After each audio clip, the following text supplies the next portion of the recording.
Good afternoon. Today we're going to be taking a look at the design analysis and material selection for a hex driver.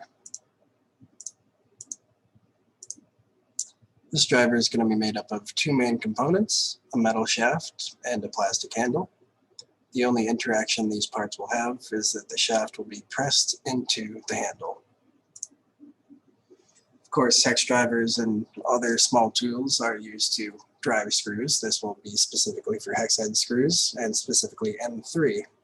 Since we're designing for an M3 screw, we know that we'll be looking to see about 1.4 Newton meters of torque in the shaft. Tools tend to endure some of the harshest of environments, so they're going to be needing to resist high and low temperatures as well as chemicals such as fuels, oils, greases, water, things of that nature. As far as our testing and quality standards go, we're going to be using ASTM A1058, which is the standard testing methodology for steel, and it's also metric, which is what we're designing for. As far as legality goes, we need to mainly worry about the shaft breaking and injuring the user, so we need to ensure that it's going to be of a material that will not shatter or snap and rather bend. So for these materials, we're going to be using an 8650 steel for the shaft, since it's commonly already used in steels for its high strength and its ductility. And then for the handle, we'll be using polyurethane, again for relatively similar reasons.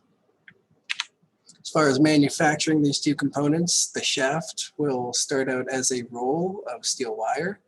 It will then pass through a series of rollers and dies that will straighten it and cut it into equally sized rods.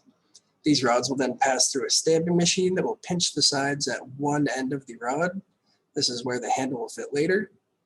And then the other sides of the rods will first pass through a grinding machine that grinds the tips down to the desired hexagonal shape. And then they'll be sent to a heat treater or a furnace, and then finally tumbled in a large drum with smooth stones to delete any unwanted blemishes from this manufacturing process. The handle will simply be injection molded and then similarly tumbled in a large drum with smooth stones to delete any unwanted blemishes or flashing from the injection molding process. As far as the end of life for these products are concerned, the shaft can literally be reground time and time again until there's no more material to regrind.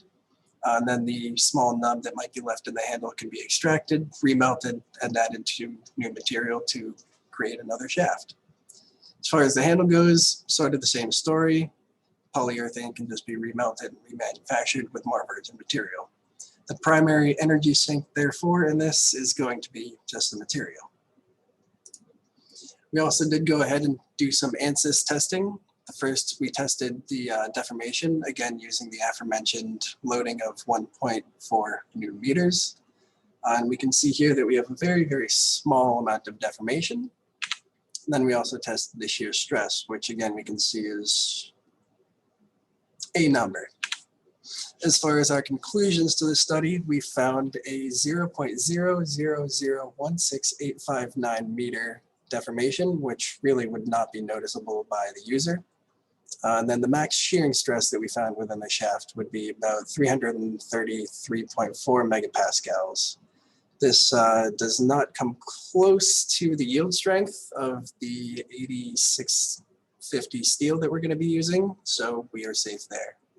In conclusion, we can say that this driver should be made as described, as it fits our design constraints, is safe, and is sustainable. Thank you.